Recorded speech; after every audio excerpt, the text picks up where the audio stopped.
猎物，却是没能杀人的寒风。老师，对不住了，这次也连累您了。Selamat datang di animasi Donghua Spoiler. Om dan Tante, jangan lupa seruput kopinya, kencangkan sabuk pengaman, mari kita mulai. Pada episode sebelumnya diceritakan, Xiaoyan dan Taisu 853 tiba di tempat warisan iblis Tianhe. Semua orang menyerang segel yang ada di sana. Kemudian segelnya hancur, lalu muncul sosok bayangan Dewa Iblis Tianhe. Mereka berdua pun melawan sosok itu. Sampai akhirnya Xiaoyan berhasil menghancurkan bayangan itu. Dan scene pun berganti. Tepat setelah Xiaoyan mengalahkan bayangan Dewa Iblis, 3 bola cahaya merah darah terbuka di depan semua orang. Lalu, semua orang yang menonton tadi melihat Taisu 853 yang sudah terluka parah, serta Xiaoyan yang tampaknya telah mencapai batas sehingga aura membunuh langsung terpancar dari semua orang. Pada saat ini, ada 4 atau 5 orang yang saling memandang. Jelas, mereka sedang menggunakan kekuatan jiwa untuk mengirim pesan pribadi antara masing-masing. Mereka mungkin tidak tahu bahwa ketika mereka berbicara dengan kekuatan jiwa, suara mereka masih bisa terdengar Xiaoyan yang mempunyai kekuatan jiwa di ranah domain. Setelah itu, sebuah cahaya dingin bergegas menuju Xiaoyan terlebih dahulu. Lalu, cahaya itu mengembun di atas kepalanya dan berubah menjadi platform. Kemudian platform emas ini menabrak Xiaoyan dengan ganas. Ledakan besar pun terjadi, hanya suara teredam yang terdengar, dan sosok Xiaoyan pun tenggelam di atas platform emas itu. Di sisi lain, Taisu 853 yang baru saja duduk bersila dan akan pulih dari cederanya, dia sedikit terkejut. Tetapi saat ini dia juga dikepung oleh 3 sosok. Kalian, apakah kalian mencari kematian? Ucap Taisu 853 dengan suara yang berat. Berani memprovokasi dunia Taisu, apakah kalian sudah memikirkan konsekuensinya? Bahkan, jika kalian bisa pergi dari sini hidup-hidup, maka kalian tidak akan punya tempat di dunia Xuanyin ini. Ucap Taisu 853 kembali. Sementara itu, mereka bertiga tampak serius, tetapi mereka tidak bergeming karena kata-kata ancaman dari Taisu 853, melainkan mata mereka menunjukkan niat membunuh yang lebih ganas. Ini adalah dunia Xuanyin, tetapi bukankah kamu terlalu sia-sia? Apakah kamu benar-benar berpikir bahwa kamu terlalu tak terkalahkan? Ucap salah satu pria yang menanggapi ancaman dari Taisu 853. Hah? Apakah kamu dan semut lainnya bisa berkutik di depan dunia Taisuku? Bahkan, jika aku terluka parah saat ini, aku akan mudah untuk membunuh kalian semua. Ucap Taisu 853 di bawah armornya. Taisu 853 tertawa dengan marah, dan dia berkata dengan suara yang dalam. Selain itu, ia juga mengeluarkan momentum yang kuat dari tubuhnya. Jelas, Taisu 853 memang sepertinya sudah memberikan segalanya dalam pertempuran sebelumnya. Tetapi, yang sebenarnya dia masih menyembunyikan kekuatan aslinya. Ekspresi ketiga orang itu pun sedikit berubah, dan mereka merasakan aura kuat yang memancar dari Taisu 853. Lalu, ketika mereka merasakannya, mereka merasa bahwa Taisu 853 ini bukan sedang terluka. Taisu 853 ini menggunakan kekuatan pertahanan yang kuat dari armor dewa palsu, dan dia langsung menyerang salah satu dari mereka bertiga.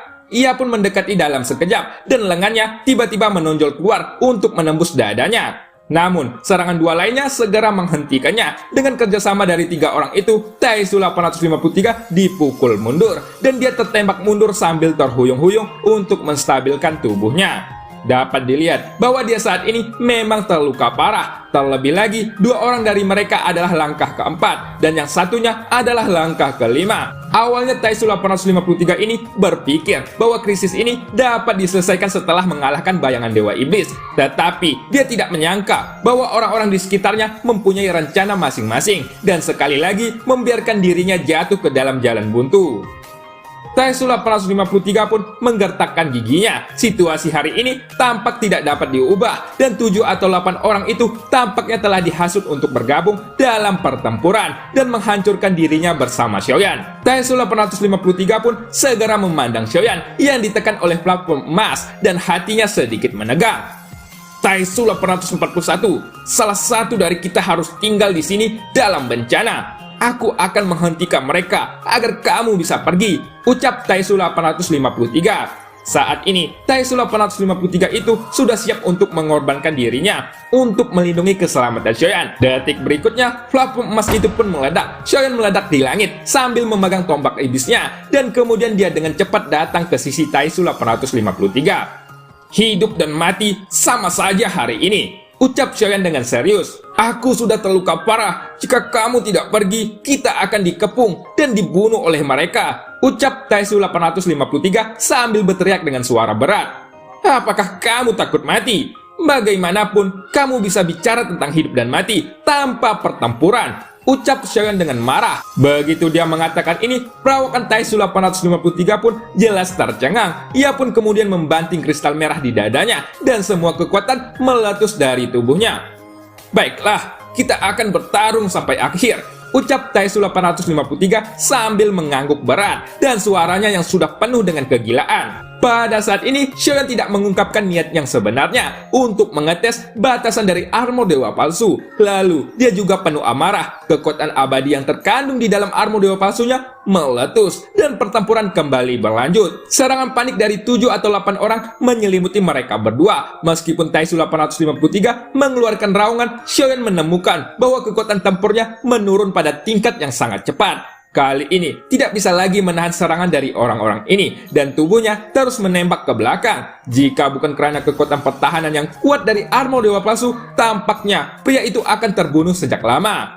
Adapun di sisi Xiaoyan, dia tidak menggunakan bayangan dewa aslinya. Ia sepertinya mengandalkan kekuatan dari armor dewa palsu dalam pertempuran ini. Tapi dia juga dengan cepat menemukan bahwa meskipun armor ini sangat kuat, itu sebenarnya adalah proses konsumsi, termasuk kekuatan pertahanan yang dengan cepat dilemahkan dengan serangan yang terus-menerus. Kini, Xiaoyan melihat sosok Taisu 853 yang terdistorsi dan juga menembak ke belakang. Pria itu secara bertahap berhenti bergerak dan tampaknya dia sudah kehilangan kesadarannya. Armor dewa palsunya melindungi tubuhnya yang terluka parah sampai pukulan terakhir dan Taisu 853 pun jatuh ke tanah. Setelah Xiaoyan memastikan bahwa dia dalam keadaan pingsan, 3 tanda bintang melintas di antara alisnya di balik armor dewa palsunya. Semua orang serang bersamaan. Mereka sudah mencapai batas. Setelah membunuh mereka, warisan itu akan menjadi milik kita, ucap salah satu orang yang mengepung mereka berdua. Melihat 7 atau 8 orang ini, Xiaoyan tersenyum pahit. Dalam keadaan seperti ini, jika dia harus menggigit peluru dan bertarung, tampaknya dia benar-benar akan mati di sini. Di belakang Xiaoyan, sayap dewa langsung mengembun saat ini dan kecepatannya segera meningkat tajam. Dia melarikan diri dari tempat ini dengan kecepatan yang sangat cepat sambil membawa Taisu 853. Namun, ketika Xiaoyan terbang beberapa ratus meter, ada suara derap di belakangnya. Xiaoyan pun menoleh dengan tiba-tiba dan tatapannya berubah menjadi sedikit kental. Ternyata, 3 bola cahaya berwarna darah mengikutinya dengan cermat dan mereka mengejarnya tidak peduli seberapa cepat Xiaoyan bergerak. Bola itu bisa mengejarnya dengan cepat seolah dia memberitahu bahwa Xiaoyan adalah pemiliknya.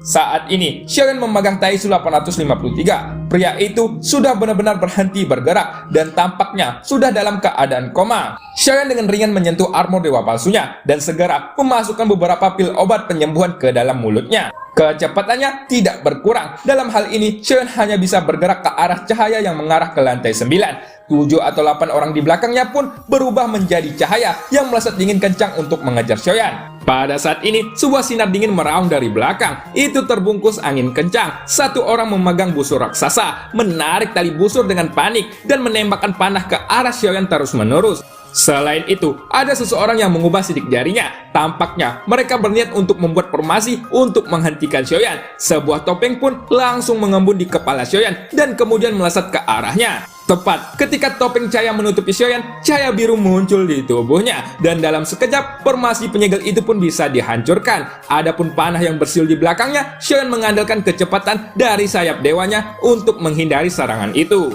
Sementara itu, 7 atau 8 orang yang mengejar, mereka segera menarik perhatian banyak sosok di sekitarnya. Setelah mendengar suara derap langkah, mereka semua mengangkat kepala dan menatap ke udara. Melihat 3 bola cahaya berwarna darah mengambang di belakang Xiaoyan dan melihat ada 7 atau 8 orang yang berlari kencang di belakangnya. Orang-orang ini dengan cepat menebak sesuatu. Mungkinkah orang itu mencuri warisan mereka? Gumam seseorang.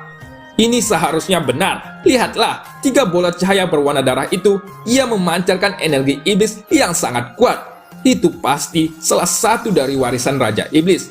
Orang itu terlalu gila. Jika dia ingin menelan warisan iblis Tianhe, bukankah dia mencari kematian? Ucap orang yang lainnya.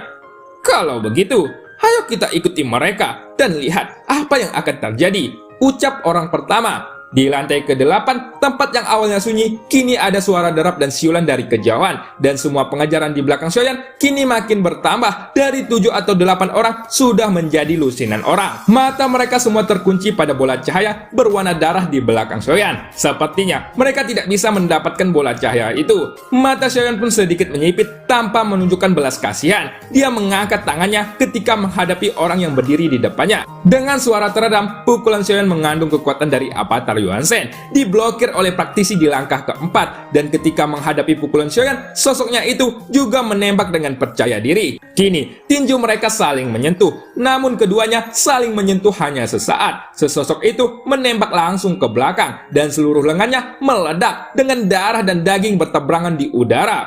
Kekuatan macam apa orang ini?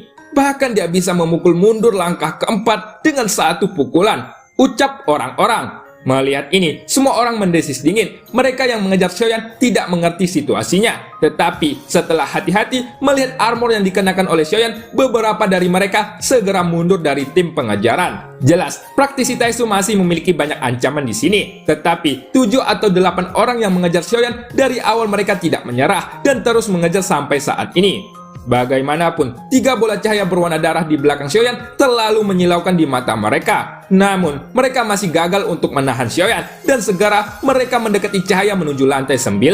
7 atau 8 orang itu merasa sesak saat ini. Itu karena jika Xiaoyan memasuki cahaya itu, mereka tidak akan bisa lagi mendapatkan warisan. Dan jika mereka diingat karena penampilan dan napas mereka, mereka pasti akan dibalas oleh orang-orang Taisu yang lainnya. Pada saat ini, Xiaoyan bergerak dengan kecepatan penuh, dan kecepatan sayap dewanya juga membuat kerumunan di belakangnya tidak bisa mengejar. Dalam sekejap, Xiaoyan sudah berhasil mendekati sinar cahaya yang mengarah ke lantai 9. Setelah itu, mata Xiaoyan sedikit menyipit dan menghela napas lega pada saat ini. Sementara itu, ketika 7 atau 8 orang di belakangnya memandang Xiaoyan yang akan masuk ke dalam cahaya, mata mereka juga menunjukkan kekecewaan. Sekarang, mereka tampaknya hanya bisa melihat Xiaoyan pergi ke lantai 9. Dan bahkan, jika mereka mengikuti dengan cermat, sulit bagi mereka untuk dipertemukan ke dalam ruang yang sama ketika sudah sampai di lantai 9. Jadi, begitu mereka dipisahkan, mereka tidak akan bisa mengancam Xiaoyan, dan malah mereka bahkan mungkin akan dibunuh oleh Xiaoyan karena kekurangan kekuatan. Oleh karena itu, ada seseorang yang sudah perlahan-lahan mengurangi kecepatannya dan tidak dapat mengejar ketertinggalan, sehingga mereka hanya bisa menyerah. Di sisi lain, ketika sosok Xiaoyan sudah terjun ke dalam kilatan cahaya, ia berbalik perlahan dan dia menunjukkan senyum kepada 7 atau 8 orang di ujung yang jauh dengan penuh ejekan. Semuanya, mari kita selangkah lebih maju, ucap Xiaoyan sambil menyeringai. Namun, setelah beberapa tarikan napas, suasana langsung menjadi canggung. Xiaoyan masih dapat melihat semua orang, dan semua orang juga dapat melihat sosok Xiaoyan yang ada di dalam cahaya itu. Tapi, ternyata sinar cahaya ini tidak mengirim Xiaoyan ke lantai 9, dan Xiaoyan yang mengalami adegan ini pun langsung terlihat kebingungan, karena mungkin sinar teleportasinya tidak berfungsi. Segera, Xiaoyan pun mengumpat di dalam hatinya, dan bertanya-tanya apakah Dewa Iblis Tianhe ini sedang mempermainkannya. Saudara-saudaraku, itu pasti karena Dewa Iblis Tianhe yang membantu kita. Karena orang dari dunia lain ini telah merebut warisan dunia Xuanyin kita. Itu memang tidak masuk akal, ucap seseorang. Ketika melihat Xiaoyan yang tidak menghilang, seseorang langsung memarahinya dengan penuh tekanan. Segera, setelah semua orang yakin bahwa semua orang telah mendengarnya dengan benar, mereka menginjak kehampaan dan berubah menjadi kilatan panjang lagi untuk melesat ke arah Xiaoyan.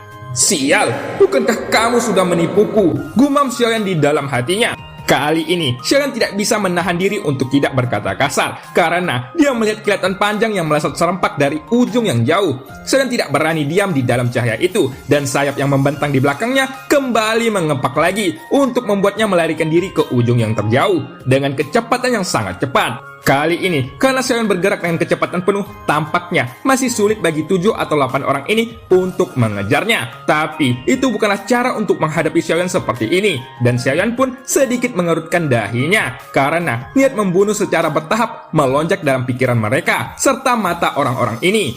Pada saat ini, tatapan Xiaoyan segera memandang daerah sekitarnya, dan kekuatan jiwa yang kuat dari tingkat domainnya pun langsung menutupi daerah sekitar. Detik berikutnya, sosok Xiaoyan tiba-tiba berbelok ke kiri, dan dia segera menghilang ke dalam kabut abu-abu yang cukup tebal ini. Segera, 7 atau 8 orang di belakang pun langsung kehilangan jejak terhadap pengejaran Xiaoyan, dan dalam kabut abu-abu yang tebal ini ada gejolak energi yang aneh. Sialan, semuanya hati-hati. Energi iblis di sini sangatlah aneh. Itu akan menyebabkan kita halusinasi. Kekuatan jiwa kita setidaknya harus mencapai ranah suci. Jika tidak, kalian akan mudah tersesat di dalamnya. Ucap seseorang yang mungkin dia adalah seorang pemimpin.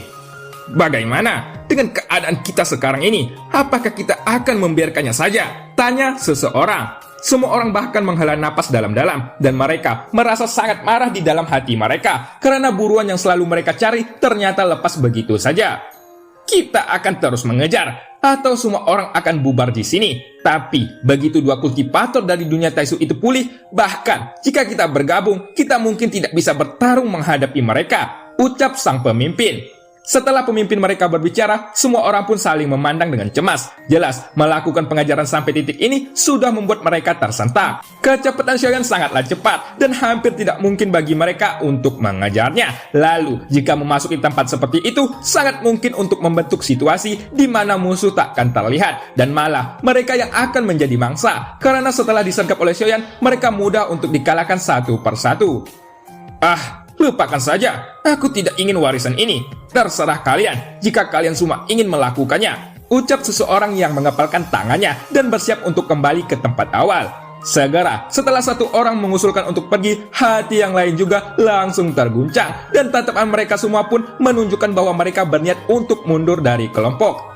Tunggu sebentar, aku khawatir sudah terlambat untuk pergi sekarang. Aku tidak tahu apakah kalian semua telah memperhatikannya, tapi aku menyadari bahwa ada api hitam aneh di tubuh kita yang tidak dapat dihilangkan apapun yang terjadi, ucap pemimpin mereka. Pada saat ini, setelah sang pemimpin tiba-tiba berbicara dan begitu kata-katanya keluar, mata semua orang langsung memadat. Ternyata benar bahwa mereka semua memiliki api hitam aneh yang dikata pemimpin ini. Sepertinya setiap orang memiliki api hitam aneh di tubuh kalian. Aku khawatir kita semua sudah ditandai oleh orang ini. Jadi, jika kita pergi saat ini, musuh pasti akan membalas dendam pada kita satu persatu setelah kita keluar dari lokasi ini. Jadi, semuanya, apakah kalian berencana untuk saling bertarung atau masuk ke sini untuk memperjuangkan hidup kalian? Ucap pemimpin itu kembali. Tiba-tiba, mereka semua terdiam, dan setelah mendengar apa yang dikatakan pemimpin itu, mereka tidak memilih untuk pergi. Semua orang akan saling menjaga setelah masuk. Setelah kalian menstabilkan pikiran tepat waktu, itu akan baik-baik saja. Kita harus segera pergi. Jika tidak, setelah memberinya waktu untuk pulih, kita tidak akan punya kesempatan lagi, ucap pemimpin mereka. Setelah semua orang mendengar kata-kata itu, mereka pun langsung mengangguk setuju. Mereka semua mengerti keseriusan masalah ini. Meskipun nyala api hitam di tubuh mereka tidak akan membahayakannya, keberadaan nyala api hitam ini masih membuat mereka tampak seperti satu-satunya cahaya di malam yang gelap. Orang-orang dari dunia Taisu sangat mendendam. Jika kita tidak bergabung untuk membasmi mereka, kita pasti akan dibalas oleh mereka. Jadi jangan ragu lagi. Situasi telah berkembang hingga titik ini, dan tidak ada lagi jalan keluar. Belum lagi, 3 bola cahaya berwarna darah masih ada di tangan dia, ucap pemimpin itu.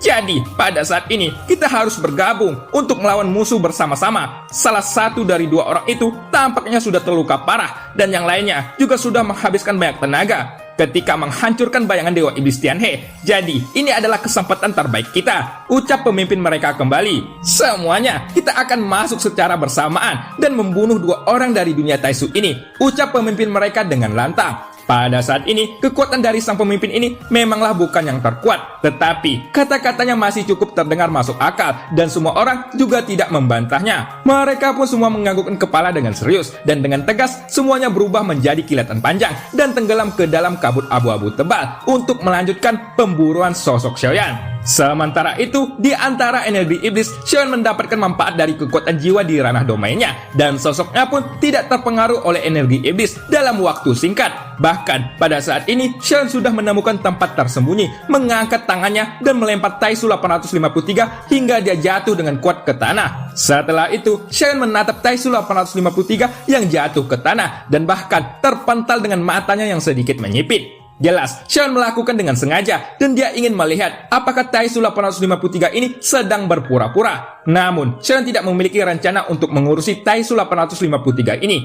Apakah dia hidup atau mati, sekarang hanya bisa bergantung pada keberuntungannya sendiri. Karena 3 bola cahaya berwarna darah di depannya adalah masalah pertama yang harus diselesaikan. Sekarang, Xiaoyan terus bergerak ke dalam kabut abu-abu, dan setelah menjaga jarak tertentu dari Taisu 853, ia menemukan tempat tersembunyi dan langsung duduk bersila. Selanjutnya, ia juga menggunakan formasi Jiusan Giban, tetapi Xiaoyan tidak pandai dalam formasi, sehingga setelah Xiaoyan mengatur formasi, dia terjebak di tengah-tengah, dan Goyan pun tiba-tiba muncul untuk mentertawakannya. Apakah kamu pikir 2 teknik yang sudah kamu keluarkan ini sudah layak disebut sebagai formasi? Ucap Goyan sambil menyeringai dan menunjukkan wajah mengejek. Tetapi, tampaknya Xiaoyan terus mengabaikan sosok Goyan yang tengah menghinanya. Dan kini, ia mulai menggunakan 24 gerbang langit keabadian. Ini adalah 3 formasi yang merupakan salah satu dari sekian banyak formasi yang selalu Goyan gunakan untuk menyerang. Tapi, ini adalah semua formasi yang diketahui Xiaoyan sejauh ini. Setelah membangun ketiga formasi ini, Xiaoyan tiba-tiba menatap sosok Goyan dengan serius dan berkata perlahan, "Apa yang sedang kau lihat? Ini sudah level tertinggiku. Jika kamu tidak terbiasa, kamu bisa membuatnya lebih lengkap. Dan jangan mengatakan terlalu banyak omong kosong," ucap Xiaoyan. Di detik berikutnya, Xiaoyan pun segera menutup mulutnya, lalu bersembunyi di dalam jubah lengan baju Xiaoyan. Dan secara tidak sengaja, ia dianggap sebagai orang kuat Xiaoyan lagi. Tapi, kali ini, Xiaoyan segera menarik keluar sosok Goyan dari dalam jubah lengan bajunya. "Tuan, bukankah ini tidak menyenangkan untuk dirimu sendiri? Aku bisa membantumu, tapi kapan kamu akan melepaskanku?" ucap Goyan dengan marah, namun Xiaoyan tidak menganggapinya. "Aku tidak bercanda, kamu tidak bisa membujukku dengan melakukan hal ini," ucap Goyan yang sudah mulai lemas. Kemudian, Xiaoyan pun melirik sosok Goyan untuk sementara waktu. Lalu, pandangannya beralih ke kiri dan ke kanan, dan akhirnya ia berkata dengan tenang, "Siapa kamu?" ucap Xiaoyan. Dan cerita pun berakhir. Sampai jumpa di episode selanjutnya. Buah kedondong dimakan Pak Konya. Penonton Andong, semoga sukses semuanya.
加玛帝国云岚宗，萧炎回来了。